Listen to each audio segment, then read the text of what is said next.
Today, we're going to look at different ways that you can set up your water system independently. That really is the key word, independence. The Ready Life, into the country. Hi, and welcome back to the Ready Life podcast. My name is Lisa. And I'm Nick Meisner. And today, we're going to be talking about water, a basic necessity of life. Yeah, water is one of the items that most concerns me about how most folks are set up because it is so often overlooked. I mean, it's true. It's something that we often take for granted. If you're buying a place in the country and it's got a well, that's, about it. We just think, oh, it's got a well. Or if you're buying a piece of land, lots of people have bought a piece of land without having a clue whether they would have a way to get water or not. And this should actually be one of the top priority items on our list, water. And there are some real concerns that I have about even water systems where there's plenty of water, but how do they access that water? And that's what we're going to talk about today. Yeah, water is one of those things you don't want to be depending upon somebody else in order to have. Yes. And yet, that is honestly the situation that most of the folks who live in the country are in. They are in the country, they have a garden, they can focus on canning, all of these things, and yet they're dependent upon someone else for one of their most basic necessities of life, and that's water. That's right. They're dependent upon these huge corporations that are selling them power, the power company. And as we all know, there are frequently, especially in the country, power outages that come from a variety of sources.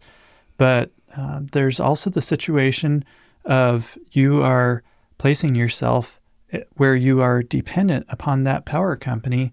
And if for whatever reason they are taken out or they refuse to sell you power or whatever, you would be in a world of hurt. And that's just not a good position to place ourselves in. That makes me think about how in the Bible we're warned that, there will come a time where we will not be able to buy or sell. And if we're depending upon somebody else for one of our basic necessities of life, well, you can kind of see this could put us into a very difficult position. And I've been reading in the news about there various utility companies where there have been attacks on them in recent months, where somebody who knew what they were doing went in and strategically caused major power outages that lasted for extended periods of time. And so, there's EMPs, there's a variety of different sources, and we're not trying to scare anybody. We want you to be in a position where you're not scared if something happens. That's kind of the whole point, is if you're set up in such a way where you're not dependent upon the power company, then who cares if something happens to them? Exactly. So today we're going to look at different ways that you can set up your water system independently. That really is the key word, independence. That's right. So what would, we're talking about an independent water system. What would the ultimate setup be? That's kind of a question that I've pondered over the years, is what would the ultimate water system be? And in my mind, the ultimate water system would be one that meets 5 pieces of criteria. And so those 5 pieces of criteria are no electricity required, nothing mechanical to malfunction, Murphy's Law, anything that can go wrong will go wrong at the worst possible time. Absolutely. Every time. So nothing mechanical to malfunction, have good pressure at the house, have plenty of quantity. That is a big one. That's a really big one. Probably the most often violated one, and probably the one that we need to be the least negotiable on. Anyhow, plenty of quantity, and then very pure, excellent quality of water, pure water. Those 5 pieces of criteria: no electricity, nothing mechanical, good pressure at the house, plenty of quantity, and very pure water. Now, that's a tall order, isn't That it? is a tall order. I was just trying to think here. Okay, so is there a water system that would even come close to fitting that sort of description? It's very rare, I'll give you that, but it is possible. And so here's what that system would be. What I consider to be the ultimate setup would consist of a spring of all things. Now, I imagine most of you know what a spring is, but for those of you that aren't familiar with a spring, it's where the water just naturally flows out of the ground.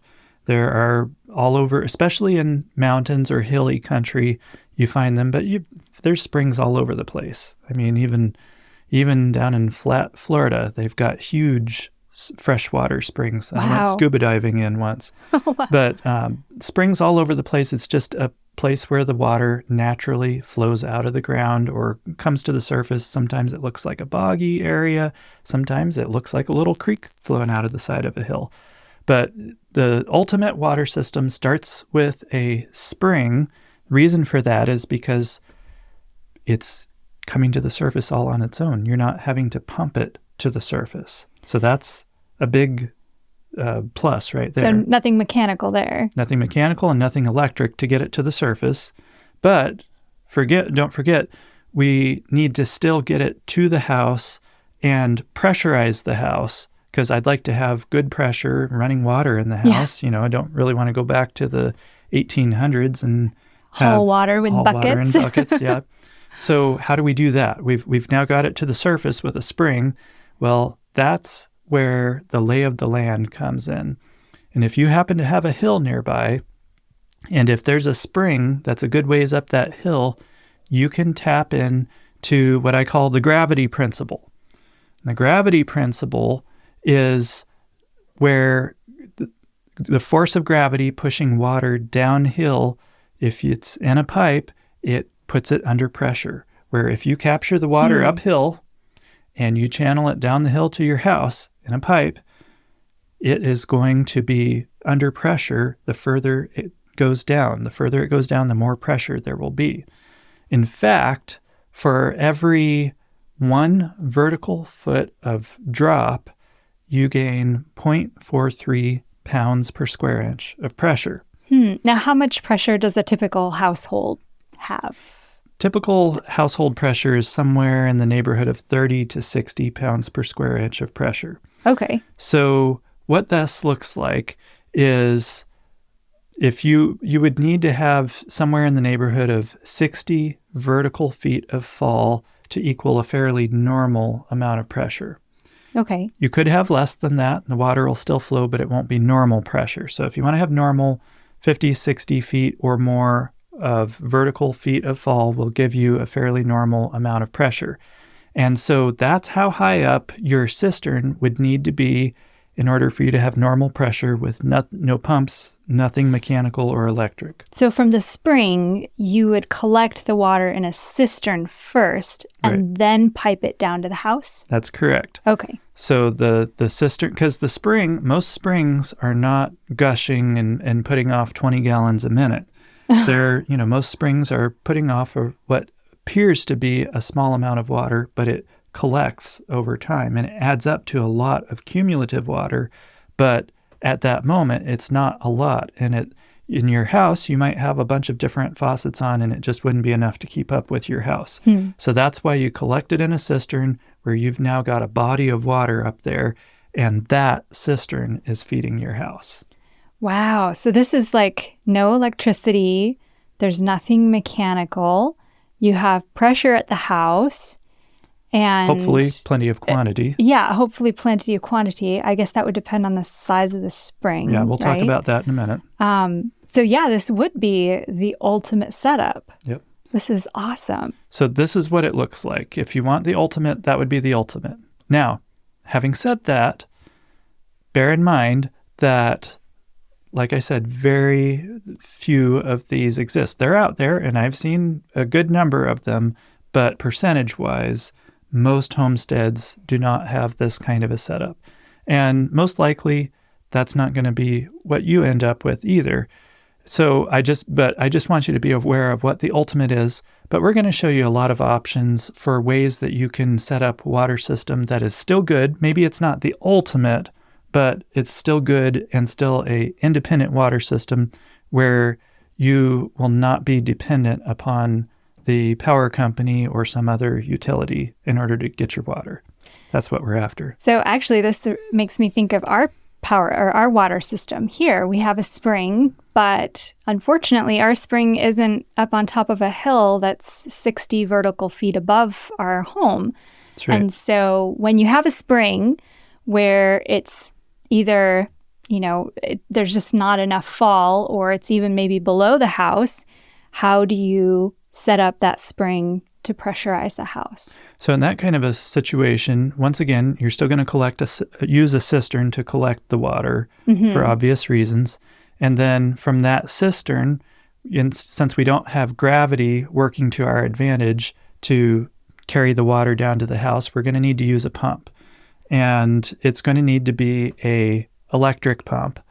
So you're probably thinking, well, what have I accomplished at this point? Well, here's the deal.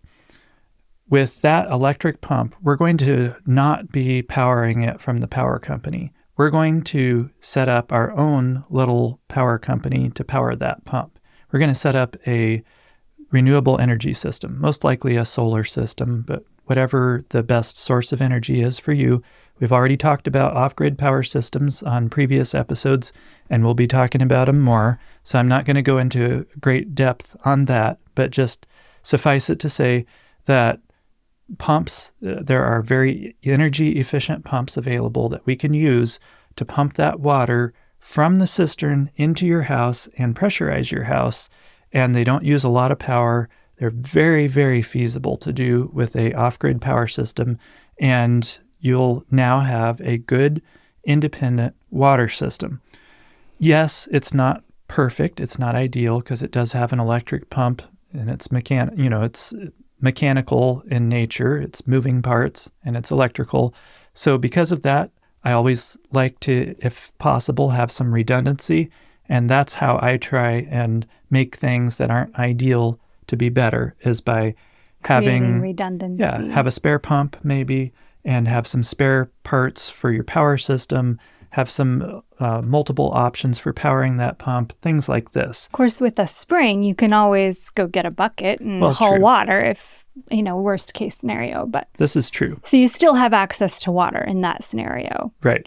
So it's not a bad alternate option to the ultimate. Yes. So yes, it'd be great to have a spring up the hill, but if you've got one that isn't up the hill, then that is a good option. And then we've got kind of an in-between of what if the spring is up the hill, but it's not far enough up the hill to let gravity pressurize it. Well, in that situation, then you're still going to bury the cistern up the hill and get it as far up as you can, collecting the water from the spring. The water will flow to your house. As long as the cistern is above your house, it will flow, but you just may not have much pressure. If it's 20 feet above your house, it'll flow, just not much pressure. You'll turn on the shower and it just kind of... Right. So in that situation, we can use something called a booster pump that uses very, very little power. It can run off of your battery system from your solar power system and uses very little power, and it basically boosts the pressure.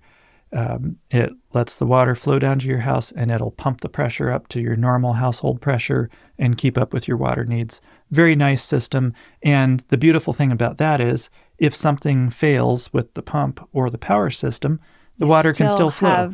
You still have flow. It's just not normal pressure. With the right shower head, you'd be surprised how little pressure you can get a shower out of. That's true. I've showered with some pretty low pressure shower heads over in other countries. Right. So that's just a little bit of the theory behind how you could deal with a spring in various types of scenarios. So what you mentioned earlier about like the flow of a spring, there's obviously some springs that just barely trickle and then others that are big gushers. So how do you deal with that? So obviously the more water you have, the better. I'd much rather have too much than too little. But you'd be surprised how little water it takes to fulfill your domestic needs. Now, in saying that, I don't want to encourage you to be okay with a tiny amount of water, but I just want to be realistic here that domestic water your domestic needs do not require a lot of water. It's by far the vast majority of the water that you consume is going to be irrigation or outdoor things like watering the lawn, watering the car, watering the garden, the animals, all these kinds of things. But your indoor usage, you're looking somewhere, I've heard estimates anywhere from 50 to 100 gallons per person per day. It's not a lot of water. And we've learned our household water usage is very small. The four of us, we live on probably 150 gallons a day, and that's just normal for us. So you can get by with a small spring, but a larger one would be better, obviously. So what does this look like? What would be the absolute minimum for your domestic needs? So I want to, for those of you that are watching on video, I'm going to show you a clip. For those of you that are listening, I'm going to describe this for you so that you get a feel for what we're watching. But basically, this spring that we're looking at is 0.25 gallons per minute. That's a quarter of a gallon per minute. Now, that sounds like a minuscule amount, but it is sufficient to take care of the domestic needs of our family and numerous other families that we know of that live on this amount of water just fine for domestic water needs. So let's take a look at that. May not look overly impressive, but this is our present water system. What you're seeing right here is a 700-gallon cement reservoir that actually holds the water. The water gets here from a spring, which is up the valley just a little bit, and it only has to run in here. It doesn't have to have pressure. So the spring is almost on the same level of this. Runs in 24 hours, 7 days a week. The reason I'm saying that is because it requires a very small amount of water to take care of a family. If you figure an average of 50 gallons per person per day, you're going to be in really good shape. So in my family, that'd be 4 people, 200 gallons. What does it take to get 200 gallons a day? Well, it's simple math. I want to show you one thing about this reservoir, is this reservoir has an overflow. And in the overflow, the water flowing out of this will tell you how much water is actually flowing in, because it's going to be constant. If I was to put a cup under here, I may get 2 cups, maybe 3 cups a minute. I've done the math. If you get 2 cups of flow in a whole minute, 24 hours a day, you've got enough to take care of your family. And just for the record, that little trickle of water was like less than the size of a pencil.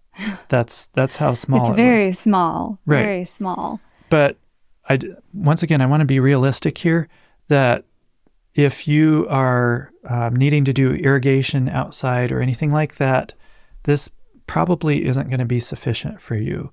Of course, it depends if it's just a little bit of irrigation. If you're really, really careful with using drip irrigation and things like that, then it may be feasible for you. It might work. But this is a really on the bottom end of what you want to be okay with. And so I would really encourage you to do your homework on how much water is enough.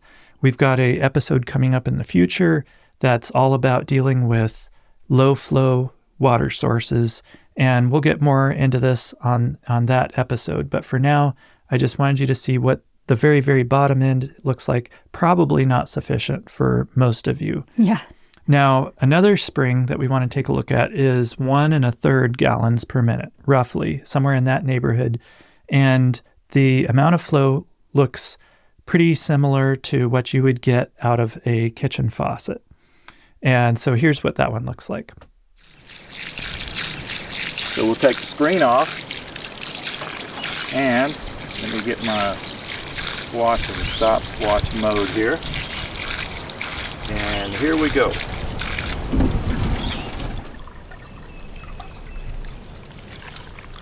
Okay, I read 44 seconds. It's quite something. It's not the huge gusher that you would expect, but that amount of water, that 1.3 gallons per minute, you're talking in the neighborhood of 2,000, between 1,500 and 2,000 gallons per day. Wow.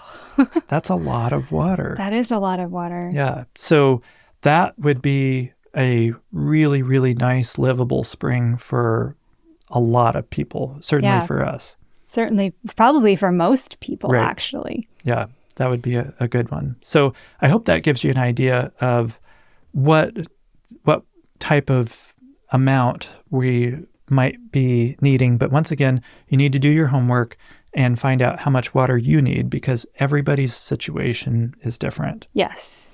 Yep, for sure. So let's say you find a raw piece of land or you have property already and it has a spring on it. You see a wet area or there's water trickling out of the side of a hill. What do you do with it? How do you get it from the side of a hill into a pipe? Well, here's a synopsis from our DVD, Springhead Development, and in just a very short period of time, walks you through how to develop a springhead, and here's the highlights from that.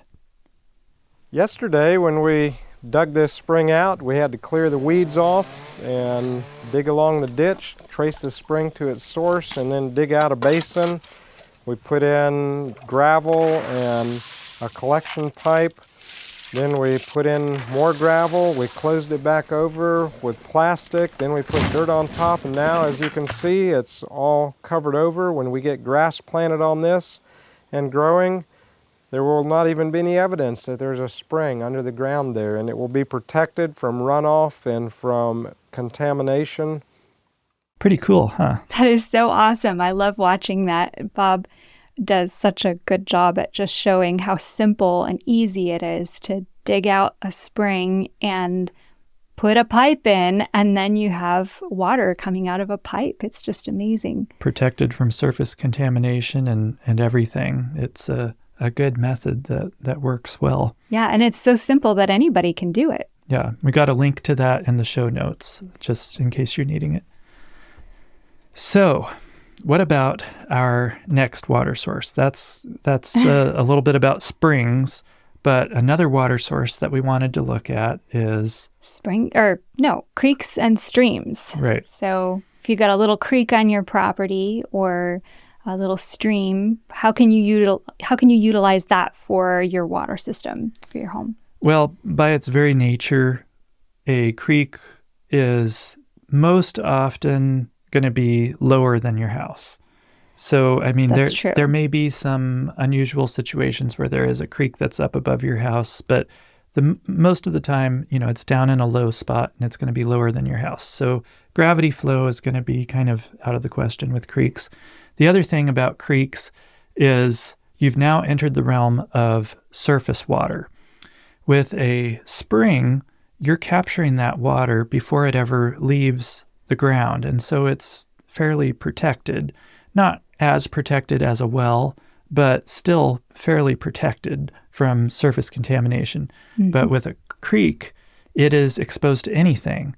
And, whether that anything is an animal walking through it and using the bathroom upstream from you or whatever. I don't mean to be too graphic here, but this is reality.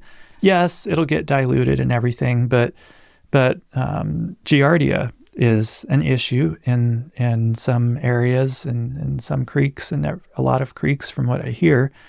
So this is something to consider with a creek. And for that reason, I don't typically recommend that you use a creek as your primary water source for your home. I think creeks make an awesome water source for irrigation. Typically or a lot of times there's an abundance of water there. It's often going to be much larger than the flow you'd get from a spring. And so it's there. Could be great for irrigation and uses like that. But for domestic use in your house, I'd rather see you use a protected water source for that. However, there are lots of people especially up in our neck of the woods, that do use a creek as Yes. their primary water source. Yeah. And so what are you going to do in that kind of a situation? So some of the people that I know that use a creek for their water source will use like a gas-powered pump down at the creek, and then they pump the water up into a cistern or a holding tank.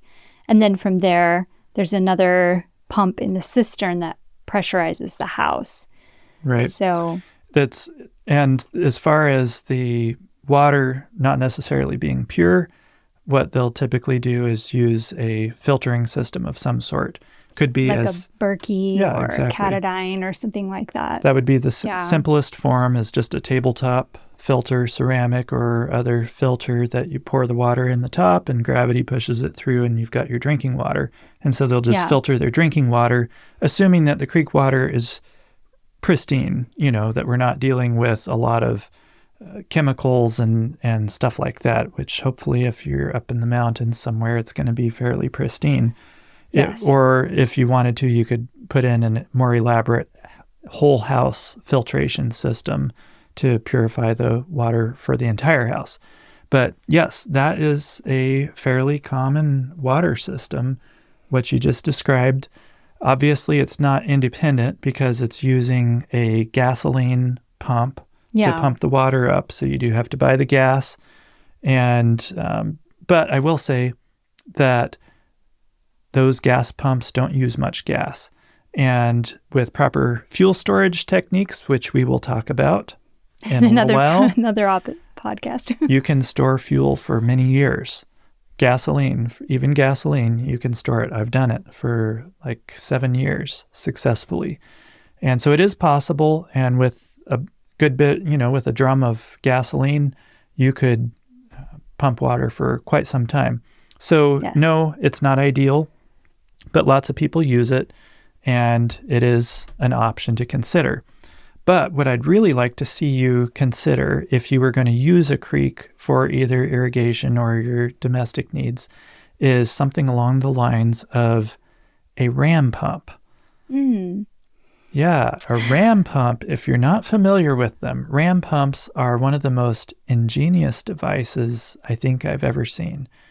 They operate on that. Basically, you remember earlier we talked about the gravity principle and gravity pushing water downhill. And when you contain that water and gravity is pushing it down, it actually builds up pressure. The more height you have, the more pressure is built up. Well, the ram pump takes the energy from that pressure that has built up from gravity pushing that water downhill, takes the energy from that and uses that energy to pump the water uphill many times that amount of fall. So just for instance, a ram pump can, under the right circumstances, could take the energy from just 10 vertical feet of fall. So if you were to collect the water uphill, 10 feet uphill from the ram pump, when I say 10 feet, once again, we're talking 10 vertical feet. If you were to collect the water 10 vertical feet above the ram pump, run it down to the ram pump, it could take the energy from that 10 vertical feet of fall and pump the water up 100 vertical feet. Wow. Yeah, it's incredible how it works.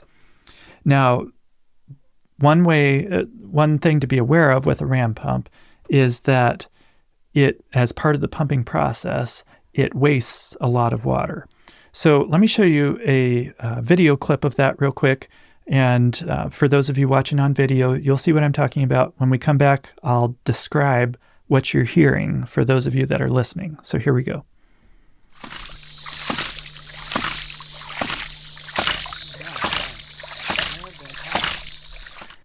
That is the coolest looking device I have ever seen. I know. If you've not seen one before, look it up online and watch the video of this ram pump. It is so cool. Great.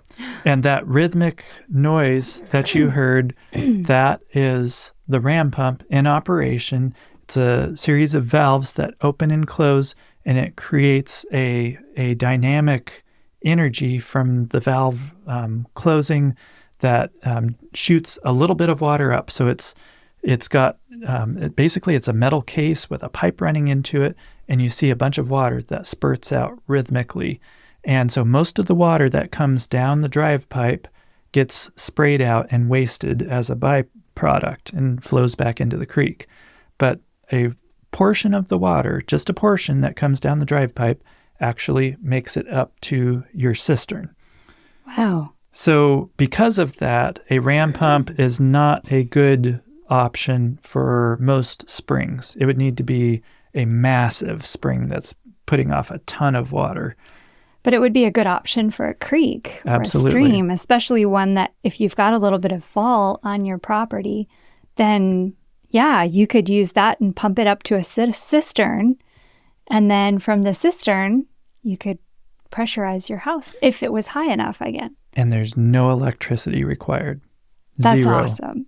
Purely mechanical and a well-built ram pump. And those things have been known to run for decades and decades. Wow. I heard a story of a guy up in the mountains somewhere that was hiking around and he heard some weird noise underground. And he looked around and dug around a little bit and he found where decades before an old miner had set up a ram pump and set it up underground so it wouldn't freeze. And then he died and left and died, and been decades since then, and it was still running, still operating. That is so cool. Yeah, so really cool option. And just one last thing about ram pumps. If you had a spring that was downhill from your house where you had spring water that needed to be pumped up, like I said, a ram pump would not be a good option for being powered from that spring unless it was a huge spring. So those are some cool options to look into if you happen to have a setup that would be similar to that. Now, what's another water source that folks will bring up periodically? Oh, rainwater. Yes, Rainwater catchment, whatever. They have the huge cistern that they collect the rainwater off of their roof, and they pipe it into their house. Right. So the thing about rainwater systems, there's a lot of work that's been done on this and a lot of progress that's been made. And I think that rainwater is an excellent option for supplementing your water source. If you have a low flow water source, a pour well or a small spring or something like that, and you need some additional water to help with other tasks like irrigation, things like that, then that could be a good possible option. You'd have to have a very, very large amount of cistern capacity especially if you're in an area where the rain is more seasonal, like our neck of the woods. Yeah. The summertime, we hardly get any rain for 3 months, 4 months out of the year. And we get almost all of it during the fall, winter, and spring. And so you'd have to store a ton of water during the rainy times to get you through that dry season. But it could be useful to supplement. However, I do not recommend that you rely on rainwater as your primary water source. And I have a one-word answer for that. I like one-word answers. Droughts. Oh, yeah. What do you do during a drought? And any area can experience a drought. Weather is unpredictable. And that is my number one question with rainwater systems. Is if you are entirely dependent upon rainwater, what do you do during a drought?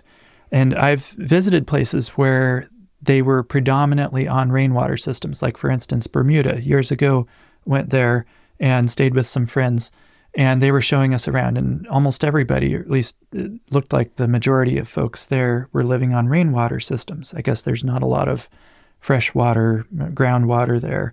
And so they'd have massive cisterns built under their house. Where we have basements, they have cisterns. Wow. Like that size of cistern under their house. But I asked, what do y'all ever have droughts here? And he thought for a minute. He said, yeah, we have.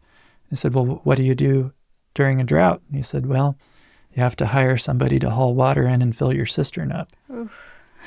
And I just don't think that's a good situation. And so I really, really would like to see you avoid getting into that kind of a situation. So that's why I don't recommend rainwater as your primary water source.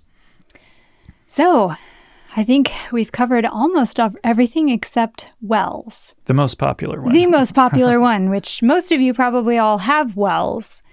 It's just a small percentage of us that use springs or creeks or other ways to have water at our home. So, but we wanted to cover these others options just so that you're aware of them, because you'd be surprised how many folks I've run into that had not really even considered using these other types of unconventional water sources. But yes, wells are most likely what you're going to, either what you have or what you're likely to have as your water source. And that is what we're focusing on in our next episode. Yes. So don't forget to tune in to our next podcast to learn more about how you can make your well independent. But before we finish, let's finish with a quick checklist of things that you really need to look for or think about when you're considering your water system. That's right. So, number one, always, always, always test your water from any source before you drink it. And that goes for whatever the source is, whether it's a spring, a creek, a well, whatever it is, you want to test it so that you know what you're dealing with. Even wells, even though they're the most protected water source, it is possible for them to have issues. Yes. And you want to know about it before you start drinking that well water. Then the next thing would be, if possible, always check your water source at the driest time of year, especially with a spring or a creek. Sometimes those are more seasonal than you might realize. Even with our spring, we see quite a fluctuation throughout the season in its production. So make sure that you check your water source at the driest part of the year. And even wells, too, can be affected by absolutely droughts or seasonal changes. And it's weird because the changes that you see don't always correspond with the weather. There's often a delayed effect. We've noticed that with our spring. Yes, that's true. It takes a while for water to move through the ground. And so you'll see the weather from several months ago perhaps show up in your spring or in your well. But yes, there's lots of springs and creeks out there that even go completely dry in the summer. Yes. That are seasonal. Yes. So make sure if you're looking at property and they say, oh, there's a creek on here, well, just make sure that it's actually running year round and it doesn't dry up or mostly dry up during part of the year, especially if you're going to count on that as your primary water source. Right. Number 3, if the amount of water is questionable, persist in looking for a better setup. And I can't stress this enough because water is one of those few things that you absolutely must have and that you can't get along without. And so if there's any doubt about whether this is going to be a good, reliable water system for you, then I would encourage you to keep looking if you're at that stage where you are not committed to something yet. But let's say that you are, that you're in a situation where you already have a water system and it's not ideal, it's not optimal. That brings us to number 4. So use your ingenuity. Usually something can be worked out. Think outside the box and try and come up with ways and ideas that you can create a really good water situation for yourself. For instance, one of the most common water issues that we see is folks that don't have enough water. And there are all kinds of things you can do to improve your situation. While I'd rather see you not get into that kind of a situation, if you are into that, there are lots of things you can do. And yes. We have a upcoming episode that's going to be all about dealing with a low flow water system and what you can do. So the point here is don't despair. There's a lot of things that can be done and may be able to be worked out. So let's roll up our sleeves and go to work. Yes, for sure. Well, thank you so much for joining us again today for this podcast. If you appreciated it, please like and subscribe and share this podcast with your friends and family. And leave us a review on Yes. Apple Podcasts and Spotify or YouTube, whatever your platform is. That helps to get the word out to others. And send a link, text a link to your family or friends or anybody that you think would appreciate this. And most importantly, if you have a question, a burning question in your mind, there are no dumb questions. So please send us your question, and you can send it to questions@thereadylife.com. We'll look forward to spending some time with you next time. And until then, farewell.